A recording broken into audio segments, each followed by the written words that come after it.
বিসমিল্লাহির রহমানির রহিম। আসসালামু আলাইকুম। টিএটি বাংলায় আমি ইঞ্জিনিয়ার মোহাম্মদ আরিফুল ইসলাম। টিএটি বাংলার নতুন আরেকটি ভিডিওতে আপনাদের স্বাগতম। পূর্বে আমরা শিখেছি অন ডিলে টাইমার কি, অন ডিলে টাইমার কীভাবে কাজ করে এবং অন ডিলে টাইমার দিয়ে লোড কন্ট্রোল করা। আজ আমরা শিখব অফ ডিলে টাইমারের কানেকশন, কিভাবে অফ ডিলে টাইমার কাজ করে এবং অফ ডিলে টাইমার দিয়ে লোড কন্ট্রোল করা। তো আশা করি আমাদের ভিডিওটি শেষ পর্যন্ত দেখবেন এবং ইঞ্জিনিয়ারিং কাজ সহজে শিখবেন। অফ ডিলে টাইমার, আমরা এখানে অমরুন H3CR ব্র্যান্ডের একটি অফ ডিলে টাইমার দেখতে পাচ্ছি, যাহার এখানে অফ এবং অন ইন্ডিকেটর দেওয়া রয়েছে। আর এই অফ ডিলে টাইমারের টাইম সেট করার জন্য এখানে আমরা একটি পয়েন্টার দেখতে পাচ্ছি। এই পয়েন্টারটিকে ঘুরিয়ে আমরা টাইমিং সেট করতে পারি। আর নিচে আমরা একটি নব দেখতে পাচ্ছি। এই নবটিকে ঘুরিয়ে আমরা এই অফ ডিলে টাইমারের টাইমিং রেঞ্জ কমাতে এবং বাড়াতে পারি। আর এই টাইমারের নিচে আমরা একটি কানেকশন ডায়াগ্রাম দেখতে পাচ্ছি, যেখানে 8টি পয়েন্ট রয়েছে।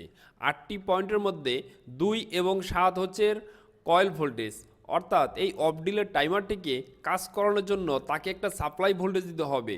আর এই সাপ্লাই ভোল্টেজটা 2 এবং 7-এর মধ্যে দিতে হবে।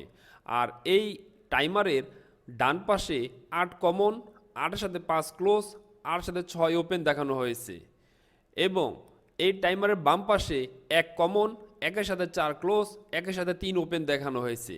আমরা যখন অন ডিলে টাইমার নিয়ে ভিডিও তৈরি করেছি তখনের কানেকশন আর এখানকার কানেকশন সেম, শুধুমাত্র অফ ডিলে টাইমার এবং অন ডিলে টাইমার শুধু লোড কন্ট্রোলিংয়ের প্রসিডিওরটা একটু ভিন্ন। তো আশা করি আমাদের ভিডিওটি শেষ পর্যন্ত দেখবেন এবং অফ ডিলে টাইমার সম্পর্কে A to Z জানবেন। আমরা ডান পাশে আরেকটি কানেকশন ডায়াগ্রাম দেখতে পাচ্ছি। এই কানেকশনটি মূলত বাম পাশের কানেকশন ডায়াগ্রামকে সহজ করে দেখানো হয়েছে।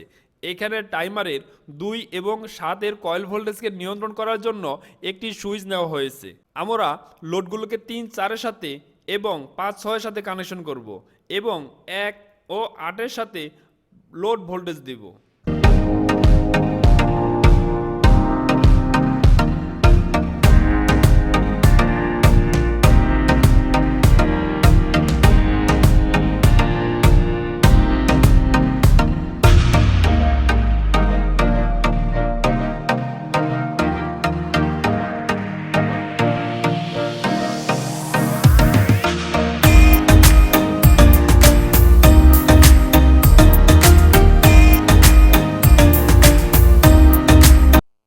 এখানে অফ ডিলে টাইমারের কন্টাক্টের সাথে আমরা 4টি লোড কানেকশন করেছি, যেখানে লোড 1 এবং লোড 2 হচ্ছে এসি 220 ভোল্টের, তাই আমরা এই দুটি পয়েন্টের মধ্যে 220 ভোল্ট সাপ্লাই দেব। লোড 3 এবং লোড 4 হচ্ছে 24 ভোল্ট ডিসি, তাই আমরা এই দুটি পয়েন্টের মধ্যে 24 ভোল্ট ডিসি সাপ্লাই দেব। এবং আমাদের এই টাইমারের কয়েল ভোল্টেজ 220 ভোল্ট এসি, তাই আমরা এই দুটি পয়েন্টের মধ্যে 220 ভোল্ট এসি সাপ্লাই দেব। এখন প্রত্যেকটি ইউনিটে যার যার মতো আমরা ভোল্টেজটি যদি প্রয়োগ করার সাথে এইখানে যখন আমাদের টাইমারের সুইচটি ওপেন থাকবে, তার মানে এই টাইমারের কয়েল দিয়ে কোনো কারেন্ট ফ্লো হবে না এবং এর কন্ট্যাক্টগুলোর কোনো চেঞ্জ হবে না। এমত অবস্থায় আমাদের 1-এর সাথে 4 ক্লোজ, 1-এর সাথে 3 ওপেন, 8-এর সাথে 5 ক্লোজ, 8-এর সাথে 6 ওপেন থাকবে, যার ফলে লোড 2 এবং লোড 4 অন থাকবে এবং লোড 1 এবং লোড 3 অফ থাকবে। অর্থাৎ এই টাইমারের টাইমিংও করবে না এবং এর কোনো কন্ট্যাক্টের চেঞ্জ হবে না। এখন আমরা যদি এই টাইমের একটি টাইম সেট করি, অর্থাৎ টাইমারের নবটি ঘুরিয়ে আমরা ধরে নিচ্ছি একটি টাইম সেট করে নিলাম, সেটি 10 মিনিট। 10 মিনিট টাইম সেট করার পর যখনই আমরা এই টাইমারের সুইচটিকে ক্লোজ করব, ক্লোজ করার সাথে সাথে এই টাইমারের কয়েল দিয়ে কারেন্ট ফ্লো হবে। আর কয়েল দিয়ে কারেন্ট ফ্লো হওয়ার সাথে সাথে এই টাইমারের কন্ট্যাক্টগুলো অ্যাক্টিভ হয়ে তার ওপেন কন্ট্যাক্টগুলো হবে ক্লোজ এবং ক্লোজ কন্ট্যাক্টগুলো হবে ওপেন, যার ফলে 1 4-এর সাথে ওপেন এবং 1 3-এর সাথে ক্লোজ, 8-এর সাথে 5 ওপেন এবং 8-এর সাথে 6 ক্লোজ হয়ে যাবে।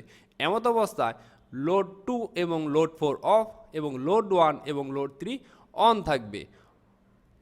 এমত অবস্থায় আমাদের টাইমারটি কিন্তু টাইমিং করবে না। তো এইভাবেই আমাদের লোডগুলো চলতে থাকবে।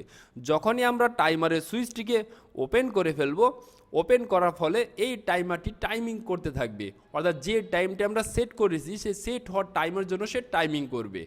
আর এমত অবস্থায় আমাদের এই টাইমারের কোনো কন্টাক্টের চেঞ্জ হবে না, যার ফলে লোড 1 এবং লোড 3 অন এবং লোড 2 এবং লোড 4 অফ থাকবে। এখন যখনই এই টাইমারের টাইমিং কমপ্লিট হয়ে যাবে, অর্থাৎ 10 মিনিট যখনই কমপ্লিট হয়ে যাবে, তখনই এই টাইমারের কন্টাক্টগুলো আগের অবস্থায় ফিরে আসবে, অর্থাৎ একের সাথে 4 ক্লোজ, একের সাথে 3 ওপেন, 8-এর সাথে 5 ক্লোজ এবং 8-এর সাথে 6 ওপেন হয়ে যাবে, যার ফলে লোড 2 এবং লোড 4 অন এবং লোড 1 এবং লোড 3 অফ থাকবে। তো এইভাবে সাধারণত একটি অফ ডিলে টাইমার দিয়ে আমরা লোড কন্ট্রোল করতে পারি। তো সবাইকে ধন্যবাদ আমাদের ভিডিওটি শেষ পর্যন্ত দেখার জন্য।